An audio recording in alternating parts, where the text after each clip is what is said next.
And then there's a flow bed. The flow bed is nothing more than a little aquarium pump going in, and you make something. It's got a sealed bottom on it. It's got a union up in here that you can set your paint into. It's got a spigot here where you can get the air to it.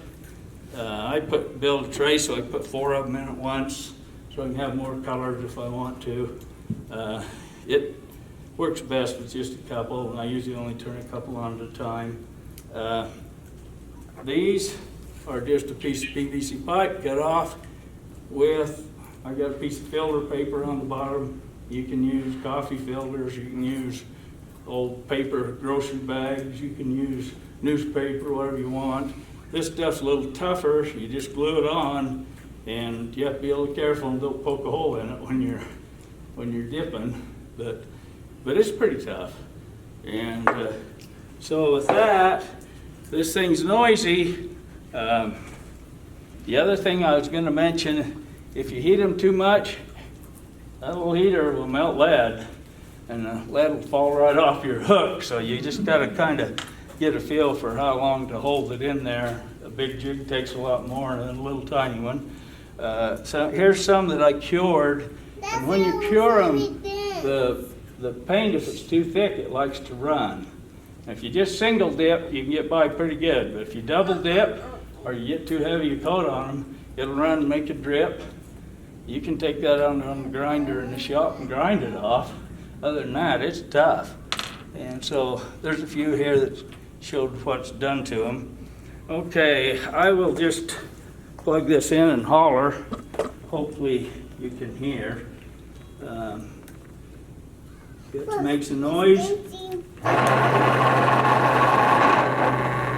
you don't put vibrators on it, it wants to geyser out of the top. The air will come up, get one little trail and come up, and then it'll shoot the powder paint all over. But if you get the vibrators, so it gets it vibrating, then it doesn't do that. Then, hopefully I got air going to it to start. So open up my air. Oh, if that's running. Feels like it is.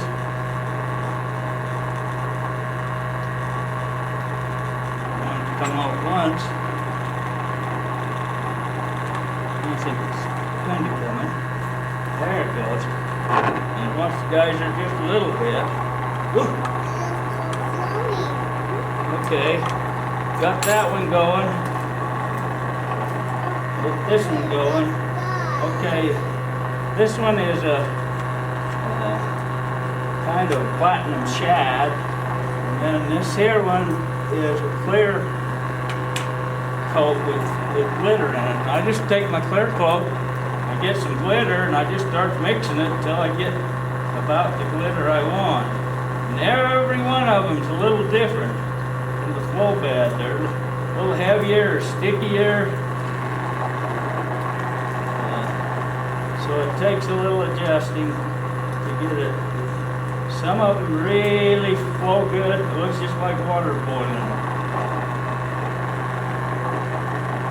And I need to change mine and put a vibrator on each cup because that works better. Then I just take a jig hook,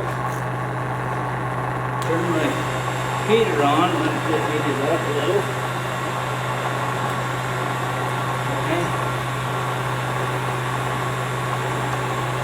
Turned it on first. And then I just hold it in front of it here.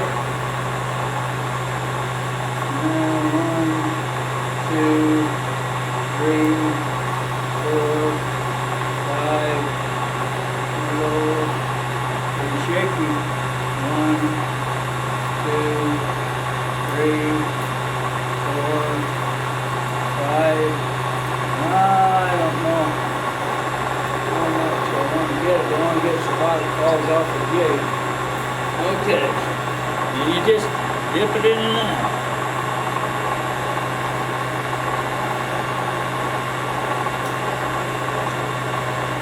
And we got a sparkly jig. It's hot. Hang them up on a wire here. Let them cool. Okay, I'll do another one that color.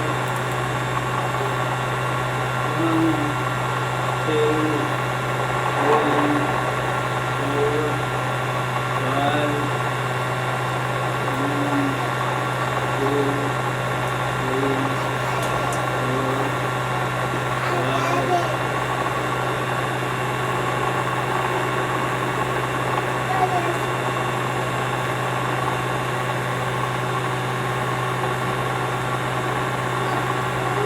Okay. Turn them to down. Danny, what color is that gonna be? Huh? Is that chartreuse? It's a kind of a pinky purple, and then it has the colors. You probably want to come up and look at them. Now this one here, cheapest place to get your powder paint is Harbor Freight. They used to have a whole bunch of color. Now what do they have? Black and white. We used to have yellows and reds and greens and all sorts of colors, but they discontinued a lot of them. So I'll turn these two off, let them die down, try and get this one boiling. Is the paint labeled powder for powder paint? How's it going? You know, you can buy that Protect powder paint, pay a lot of money for it, or you can buy it from some automotive place that powder coats things, and they'll have it in big 50-gallon drums, and they'll scoop you out a pound, sell it to you for a few dollars for a pound instead of $6, $7 for 2 ounces. And so then you can waste it. You can also airbrush it. I'm not an expert in the airbrushing.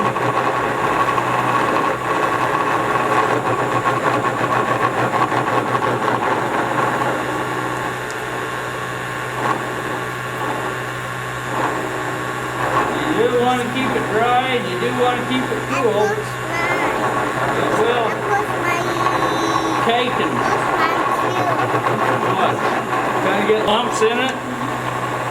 That if you don't store it right. Sometimes when you buy somebody out, you get jars that are stored in high moisture, and they're all cakey, and you have to crush them and screen them. Put them through a 200 screen sieve and shake them, and you can kind of reconstitute it. A lot of bumps and everything in it. Okay. 1, 2, 3,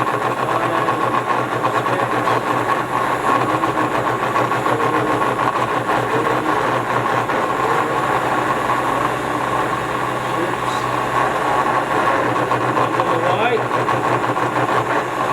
Into the red glitter. Now you got a white winner's red glitter on it. And you can get fancy and put them stick-on eyes on them. Right, back out. I got plenty heavy on that last one. Little tablet. That came out as kind of white with a silver glitter. Okay. I am going to do... Danny, you mentioned like a little spray gun, like a Yeah, you can get an airbrush. airbrush, and then put the powder in the bin. Put the air and spray it and on then yourself. Then you make a box, hook your shop vac on the back, so you heat them, and then you can spray and coat them. And when I do spinner blades, that's what I like to do. If you dip spinner blades, they work. But there's a heavy coat, makes them kind of heavy. They'll still spin. They work pretty good. With the airbrush, you can just put a really light coat. You can put striped colors. You can do whatever you want with it. There's quite a few little tricks. I think maybe one of the most important tricks that you don't see on YouTube, you don't see anywhere, putting the vibrators on there. I called the guy at Protect and I said, how come some paints just flow so beautiful? Others just want to shoot geysers out and won't do anything. He said, just put a vibrator on it. He said, that'll solve all your problems. He's the only one. I've never seen anybody else put a vibrator, and it's noisy. If you don't vibrate, and some of them will flow, but some of the colors seem to be stickier or something, and they just don't come up and fluff up and flow near as good. But I've painted thousands of jigs, and it's kind of a fun. Get rigged up for it. Pardon? How expensive is that to get rigged up to do that? Well, if you make your own flow bed, you can go to one of the hardware stores and get everything you need. The little valves and the air pump you can get in an aquarium shop. If you buy it, it's kind of expensive. I like my homemade one just as well as the bottom ones. Then the vibrators are 12 volt. I had this little 12 volt power supply. I hooked it up for 3, then I got another vibrator and put 4 on it, so I had to get me another 12 volt supply for the other one because I only had 3. It'd probably run 4 if I put another wire on it. The heat gun, they're, what, if you get them on sale at Harbor Freight, $18, $20 for a heat gun, not too bad. Like me, I had a couple of aquarium pumps from when my mother used to have fish in aquariums, so I had a pump. I got one here that's got 2 outlets. You only need 1. Like I say, just glue any kind of filter paper on the bottom, and so that the air pressure can come up through it. I don't know, powder paint, if you start buying them, they're going to be about $6, $7 a bottle, maybe 10 now. The price has gone up on everything since I bought anything. I got so much of it that I don't know. I said when I die, I'll probably roll over when somebody throws all that in the garbage. But I won't let that happen. The object that your powder painting has to be heated up first.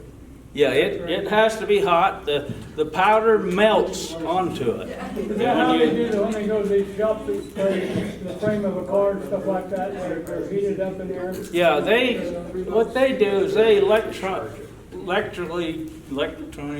plus and minus charge it, so the powder paint will stick to it, and then they very carefully put it into an oven and bake it to cure it.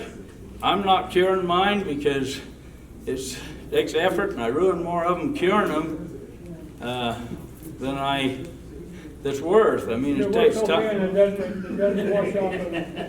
No, it's tough. It will chip if you don't cure it. But if you cure it, you got to take a drill with a really sharp bit to ever clean the eye out. And that's the other thing. When you put them in the oven, it wants to run a little bit. You get the eyes all clean, put them in there, take them out. Now they're all plugged up. You got to get a little tiny fine drill bit, drill every one of them out, because you can't poke that out with a hook like you can regular paint. This powder paint's tough, and it's even hard to drill it out. So it's a kind of a different thing. I mean, you can just make any color scheme you want. You can mix colors. You can put your glitter right in the paint, but then you put more glitter in it, and it makes them a little more bulky. And half your glitter is stuck under the paint. The easiest, best way I found out is just dip whatever color you want, and then dip a clear coat with whatever color of glitter you want in it. And you can buy some colors, and then if you buy some light colors, put glitter in them, it turns out pretty good. If you buy the heat-resistant glitter, it's 3 times as much as just going to the Walmart and buying a little bottle of glitter, and I can't tell a whole lot of difference. So anyway, I just probably took my time and then some. Oh, you're good. But I got lots of different colors, and lots of different glitters. I was on there one time on that it's a multicolored glitter, I don't even know what it's called. Somebody had some for sale and I bought it. I got like a quart jar full of it. There's enough glitter in there, if I'd be 500, I'll never use it all probably. But I've mixed it in everything, I've tried. I never have sat down and paint jigs and never come out the same ever, twice. Because I'm always mixing something or trying a different color, doing something. So much for that. You can look at what I got, ask questions. I'll try and answer them best I can. I'm not an expert, but I've done quite a bit of it and played around with it, and it's fun. I make my own bottom bouncers, and I tried to make spinners, but I haven't had very good luck at making spinners. I don't know why. You fish along, the blade's just going like this. Can't get them to flip, and you have to go fast. And when you pull them, they go, and then you put them in the pole holder, and you're going along there, and you look, and I don't think that's spinning. You feel it? Nope, you gotta jerk it once to get it spinning again. I don't know why these bottom ones spin so good, and mine won't spin. They look just alike. I mean, they spin great on a monofilament, like a worm harness, but when I put them on a wire, like on a Meps or something, they just don't want to spin as good. And I've probably got bags full of spinners. I bought a bunch of spinner blades once on the internet that were tarnished. And yeah, if you want to polish them, you can polish them back up. But they're great for powder painting. You can paint them any color you want. I don't care if they're tarnished or not. And I make green blades and red blades and white blades, whatever color you want. So it's just a hobby. Like I said when I retired, some of my friends said they're so bored they can't find anything to do. I can't keep up with all my hobbies. I got a lot of them, yeah. Do they have powder coat and glow in the dark sort of? Yeah, I have a bunch of glow.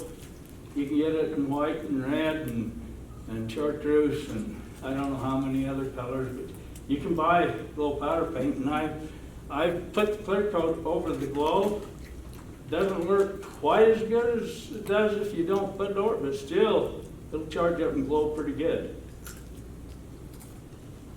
UV, special UV ones, you can get all kinds of things. Like I say, maybe if you're fishing at night, green lights, maybe it makes a difference in dirty water and stuff, but I've always said it catches fishermen, some of these colors and sparkles a lot better than it catches fish.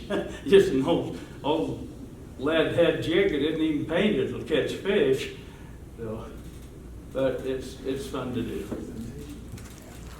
That's about all I have. Appreciate it, Danny. Thank you for your time. You're welcome. You want to get some